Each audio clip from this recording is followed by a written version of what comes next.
दवाइयों के बारे में पढ़ रहे हैं, ठीक है। एंटी ट्यूमर दवाइयाँ, दवा का नाम क्या है? विनका। विनका, क्या है नाम? विनका। सब विनका, ठीक है।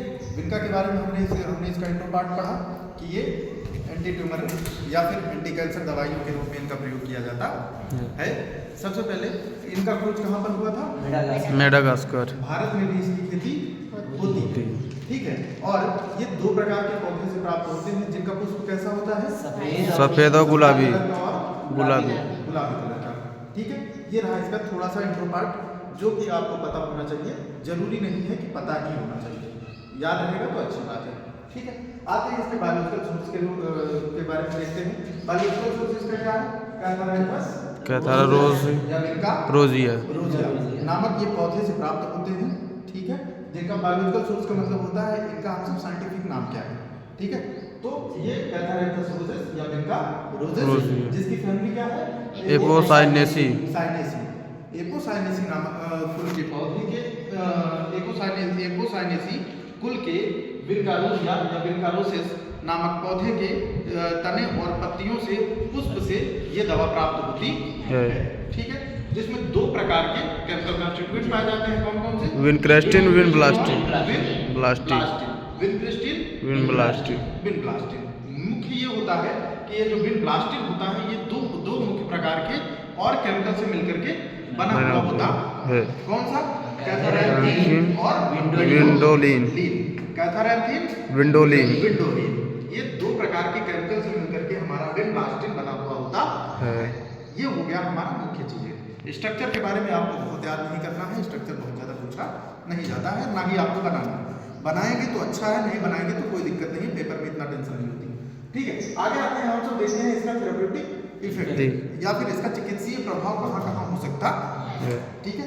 आपने सबसे पहला ये चीज समझा है कि एंटी कैंसर और एंटी ट्यूमर के बारे के रूप में इसका प्रयोग किया जाता है, लेकिन पौधे के किस पार्ट का? लीव्स और पत्तियों और तनों का प्रयोग हम सब एंटी कैंसर या एंटी ट्यूमर दवाइयों में के रूप में इनका प्रयोग करते हैं। दूसरा आ जाते हैं, इनकी पत्तियों का प्रयोग हम लोग किसमें?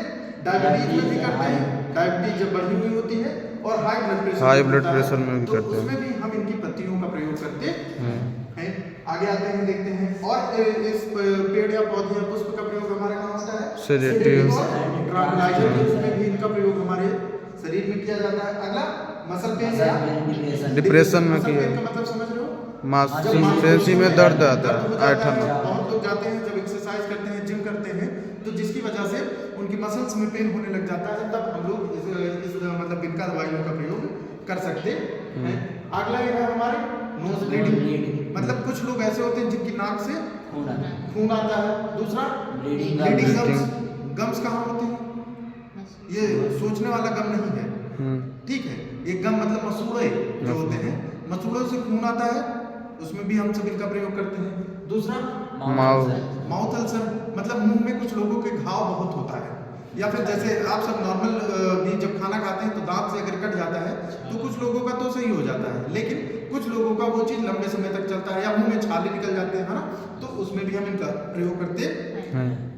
अगला है सोर थ्रोट, ये गले में भी प्रयोग किया जाता है। ये रही मुख्य आपकी विनका दवा, जिसे हम लोग एंटी ट्यूमर के साथ साथ सेडेटिव में भी, डायबिटीज में भी, और जो है मसल पेन में भी, डिप्रेशन में भी, नोज ब्लीडिंग में भी आदि कई जगह इनका प्रयोग करते हैं।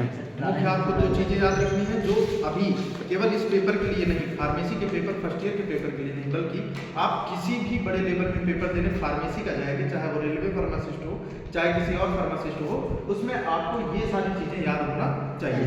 यूज तो आपको एंटी ट्यूमर रहेगा उतना पता है और उतना बहुत है, उसके अलावा ज्यादा यूज नहीं पूछेगा, लेकिन सबसे ज्यादा जो पूछता है वो उसका बायोलॉजिकल सोर्स, फैमिली एपोसाइनेसी या केमिकल क्रिस्टिन और विनब्लास्टिन। याद करने का तरीका, विनका हमारी दवा है तो उसी से जुड़ा हुआ केमिकल है, विन आगे दोनों में लगा हुआ है, एक में ब्लास्टिन लगा है, एक में क्रिस्टिन लगा हुआ है, याद हो जाएगा। कोई दिक्कत? चलो आगे देखते हैं।